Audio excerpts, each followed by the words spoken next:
નમસ્કાર દર્શક મિત્રો, વૈભવ દ્રષ્ટિ સમાચારમાં આપનું હાર્દિક સ્વાગત છે। છોટાઉદેપુર ખાતે મલકાબેન પટેલ દ્વારા ધરતી આબા જન ભાગીદારી અભિયાનને લઈને કાર્યક્રમનું આયોજન કરવામાં આવ્યું।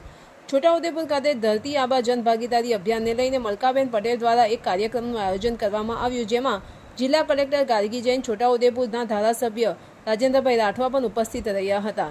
આ અભિયાન 30 જૂનથી 15 જુલાઈ સુધી ચાલશે। ધન્યવાદ।